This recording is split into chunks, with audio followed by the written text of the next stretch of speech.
Tahukah kalian sejak kapan Al-Quran dibaca menggunakan irama? Yang subscribe semoga anak keturunannya menjadi hafiz dan hafizoh. Membaca Al-Quran adalah tindakan ibadah yang penting bagi umat Islam. Ini tidak hanya berarti membaca teks, tetapi juga memahami aturan-aturan yang terkandung di dalamnya. Penting untuk terus berusaha membaca Al-Quran dengan baik dan benar. Salah satu cara untuk meningkatkan kualitas bacaan Al-Quran adalah dengan mengaplikasikan nada-nada yang indah. Seni membaca Al-Quran, yang dikenal sebagai nagom, adalah usaha untuk memperindah bacaan dan meningkatkan pemahaman dalam melantunkan ayat-ayat Al-Quran. Asal-usul munculnya seni membaca Al-Quran. Ibnu Manzur menjelaskan dalam Lisan Al-Arab, yang dikutip oleh Dr. Bashar Awad Maruf dalam bukunya Al-Bayan Fihum et-Taghani bi Al-Quran, bahwa terdapat dua teori tentang asal-usul munculnya nagham Al-Quran. Pertama, teori menyatakan bahwa asal mula nagham Al-Quran berasal dari tradisi nyanyian atau ghina yang secara turun-temurun dilantunkan oleh bangsa Arab. Kedua, nagham Al-Quran terinspirasi dari nyanyian yang dilantunkan oleh budak-budak kafir yang ditawan dalam perang. Kedua teori tersebut menegaskan bahwa lagu-lagu Al-Quran berasal dari warisan budaya Arab yang telah ada sebelumnya. Teori ini menjelaskan bahwa lagu-lagu Al-Quran memiliki nuansa irama Arab.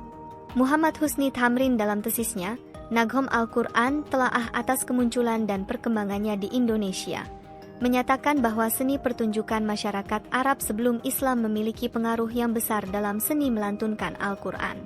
Seni suara yang dalam tradisi Arab dikenal sebagai handasah al-saut diadopsi dalam bacaan Al-Quran secara turun-temurun dari satu generasi ke generasi berikutnya. Sebelum kelahiran Nabi Muhammad, masyarakat Arab sudah mengenal seni musik dan sastra yang diwarisi dari leluhur mereka. Tradisi ini berlanjut ketika Rasulullah menyampaikan risalahnya di tengah masyarakat Arab. Orang-orang yang tertarik dengan Islam kemudian menggunakan handasah al-saut dalam melantunkan Al-Quran. Dengan kata lain, terjadi islamisasi terhadap seni suara yang sudah ada di kalangan orang Arab sebelum Islam. Ini dianggap sebagai awal dari perkembangan lagu-lagu Al-Quran pada masa-masa berikutnya.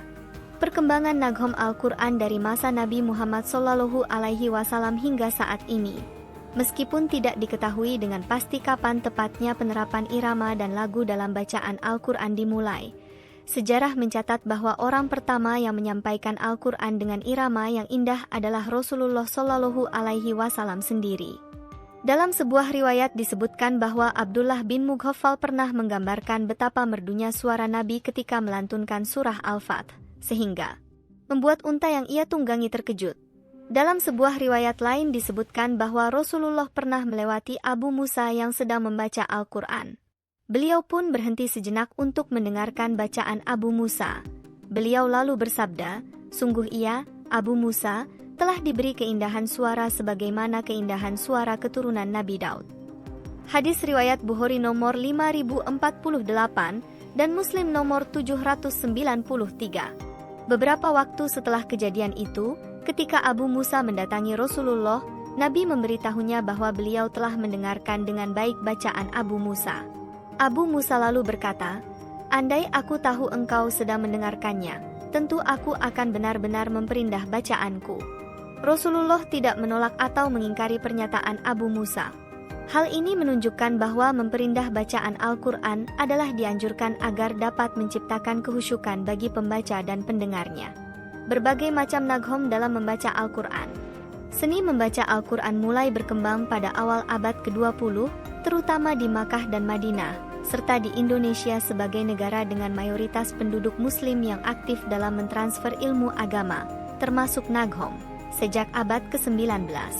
Dalam tradisi Makkah dikenal dengan lagu Banjakah, Hijaz, Maya, Rakbi, Jiharkah, Sika, dan Dukkah.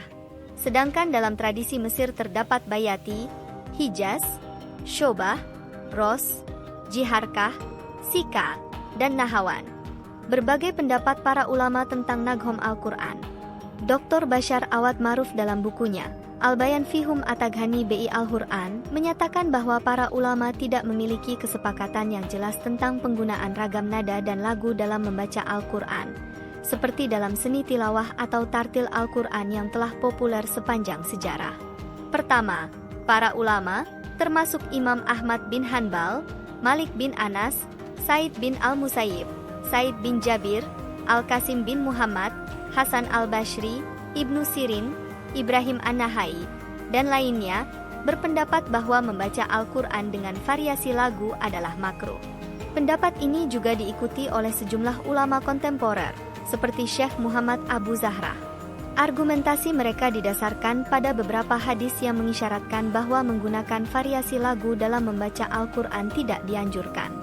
Dalam sebuah hadis, Rasulullah memperingatkan agar tidak membaca Al-Quran dengan nada atau lan, seperti yang dilakukan oleh ahlul kitab dan orang fasik. Beliau juga mengatakan bahwa akan datang suatu masa di mana orang-orang akan mengulang-ulang bacaan Al-Quran dengan lagu dan variasi-variasi baru. Riwayat ini dicatat oleh At-Tirmidzi di Nawadir al-Ushul, Tabrani di Al-Awsat, dan Abu Ya'la di Al-Jami. Kedua, menurut Abu Hanifah, Syafi'i, Abdullah bin Al-Mubarak, At-Tabari, Ibnu Bathal, Abu Bakar Ibnu Al-Arabi, dan Ibn Qayyim Al-Jauziyah, membaca Al-Quran dengan tilawah atau tartil, termasuk variasi lagunya, diperbolehkan. Umar bin Khattab, Ibnu Abbas, dan Abdullah bin Mas'ud, bersama dengan ulama kontemporer seperti Syekh Rashid Ridha, Syekh Labib As-SAD, dan Dr. Abdul Al-Mun'im Al-Bahi, juga membolehkan pembacaan Al-Quran dengan tilawah atau tartil beserta variasi lagunya. Meskipun terdapat perbedaan pendapat mengenai status hukum memberikan nada-nada dalam membaca Al-Quran, hal yang penting adalah membaca Al-Quran dengan baik dan benar sesuai dengan kaidah-kaidah tajwid.